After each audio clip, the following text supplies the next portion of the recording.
नौरीन के लिए ये एक नया आगाज था, न सिर्फ एक नई कहानी बल्कि एक ऐसा खौफ जिसकी जड़ें वाक़या पाताल में दफन थी। ज़ारा की कहानी जो कभी किसी गुमशुदा हकीकत का साया मालूम होती थी, अब एक ऐसी बाज़गश्त बन चुकी थी जो सिर्फ दीवारों में नहीं बल्कि शहर की हर गली, हर सुनसान मोड़, हर बंद दरवाजे के पार सुनाई देती थी। इब्तिदा में सब कुछ नॉर्मल लगा था। नौरीन ने चंद माह कबल अपना ब्लॉग बनाया। लिखने का शौक पुराना था, किताबें, रोज़मर्रा की सोचें, माशरती बातें, बस इतना ही। मगर जैसे ही उसने ज़ारा की कहानी पर कलम उठाया, हवा कुछ और ही, जैसे कोई उसके अल्फाज में झांकने लगा। वो जो सवाल करती जैसे कोई पहले से जानता हो, जो जुमला लिखती जिसमें कोई अनदेखी ज़बान बोलने लगी। लिखने के दौरान उसके इर्द गिर्द की फिजा कुछ और हो जाती, कमरे की हवा भारी हो जाती, दीवारें जैसे सुनने लगती और छत पर जैसे कोई आहिस्ता चलता हो। पहली बार वो आवाज़ सुनाई दी तो वो रात काफ़ी पुरसुकून थी। बाहर हल्की सी हवा चल रही थी, खिड़की बंद, पंखा चल रहा था और नौरीन का ज़हन मुकम्मल कहानी में डूबा हुआ था। अचानक उसने महसूस किया जैसे कुछ बदल गया। माहौल में सद महरी सी थी। पंखा चलने के बावजूद हवा का एक अजीब सा झोंका उसे छू कर गुजर जाता। वो झोंका सिर्फ ठंडी हवा का नहीं था, उसमें एक ऐसी फुनकी थी जो हड्डियों में उतर जाए, जैसे किसी सद लाश ने छू लिया। तब एक आवाज़ गूंजी, तुमने मुझे क्यों याद किया। यह आवाज़ कहीं बाहर से नहीं बल्कि अंदर से आई थी, एक सरगोशी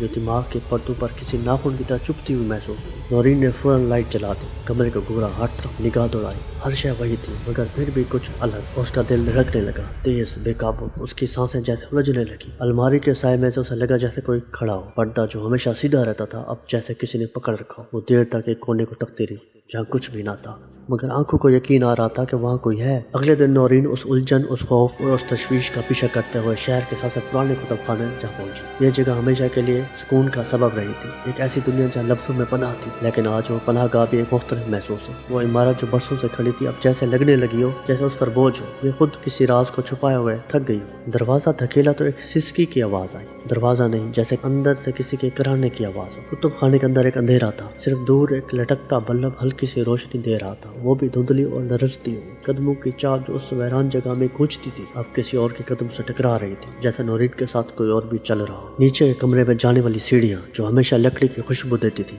अब गीली मिट्टी, पुरानी दूध और किसी पुराने बंद ताबूत की खुशबू से भर चुकी थी। हर कदम पर सीढ़ियों की चीखती आवाज़ आती, एक कराह जो सुनाई भी देती और महसूस भी। दीवारों पर नमी की तह इतनी थी कि जैसे वो सांस ले रही है। नौरीन का दिल जोर जोर से धड़क रहा था, लेकिन उसके कदम रुकने का नाम नहीं ले रहे थे। जब वो निचले कमरे में पहुंची तो वहाँ की फिजा घुटी हुई थी, जैसे सदियों से हवा रुकी हुई हो। अलमारियों की कतार के बीच एक अलमारी नुमाया थी, उस पर एक धुंधला सा तावीज़ लटक रहा था। ये रोशनी में चमकता नहीं बल्कि सांस लेता हुआ महसूस होता था। नौरीन ने जैसे ही तावीज़ को छुआ उसकी उंगलियों में सनसनाहट दौड़ गई। उसकी पुरों से एक सर्द किरण उठी और वो दिल तक जा पहुंची। अलमारी के दरवाजे के पीछे वो किताब रखी थी, स्याह जिल्द, बेनाम, सिर्फ एक सुर्ख निशान। मगर वो निशान सिर्फ निशान नहीं था, वो जिंदा था, वो धड़क रहा था। हर धड़कन के साथ उसका रंग गहरा हो रहा था, जैसे किसी दिल की धड़कन पर जुड़ा हुआ हो। नौरीन ने बेसख्ता किताब को उठाया। वो भारी नहीं थी, लेकिन ऐसा महसूस हुआ जैसे उसने कोई बोझ उठा लिया। ये उसके हाथों से नहीं बल्कि उसकी रूह से बन चुका। सिर्फ हाथ खोलते ही पहला जुमला उसकी आंखों में यूं उतरा जैसे किसी ने आग के अंगारे पर उसके हाथ रख दिए। ये जो तुमने किया वो सिर्फ तुम्हारा नहीं,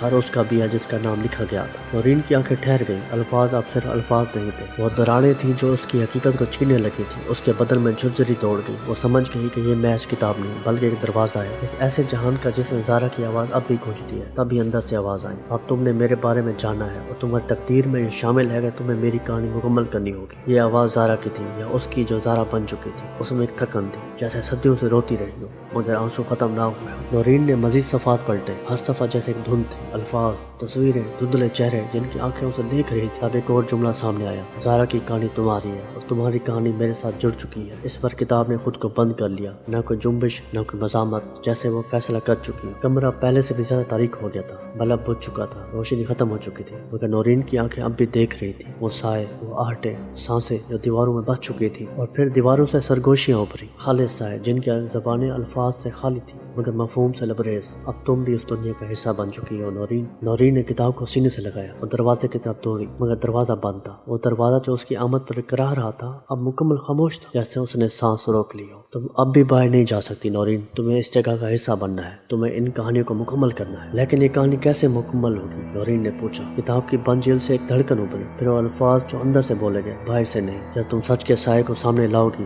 तब तुम जान पाओगी कि किसने मुझे बंद किया। वो لمحہ جیسے وقت سے باہر کا تھا، روشنی مفقود، آوازیں مبہم اور احساس صرف ایک بے انت سچ جو زارا سے جڑا اور اب نورین کے رگوں میں دوڑنے لگا تھا۔ کتب خانہ اب زندہ محسوس ہونے لگا، دیواروں پر دھند بہنے لگی، فرش پر پرانے قدموں کے نشان ابھرنے لگے جیسے کسی نے سالوں پہلے وہاں سے گزر کر نشان چھوڑے ہو، نشان جو وقت نے مٹانے کی کوشش کی مگر وہ سچ کی مانند باقی رہے۔ نورین ان نشانوں پر چلنے لگی، ہر قدم کے ساتھ وہ کچھ کھوتی گئی، شاید وقت، شاید حقیقت یا شاید خود کو، لیکن کچھ پانے کی بھی امید تھی، ایک ایسا جواب جو اسے اندھیرے سے روشنی کی طرف نہیں بلکہ سچائی کی طرف لے جاتا، کیونکہ روشنی ہمیشہ نجات نہیں دیتی، بعض اوقات روشنی خود ایک سزا ہوتی ہے، جو سب کچھ دیکھنے کی سزا۔ یہ اختتام نہیں تھا، یہ تو ایک نیا آغاز تھا۔ زہرا کی کہانی جو کبھی ایک اجنبی کی تھی اب نورین کے سانسوں کا حصہ بن چکی تھی، اور اس سانس میں ایک نئی گونج تھی جو اب کسی اور کے کانوں میں سرگوشی بن کر اترنے والی تھی۔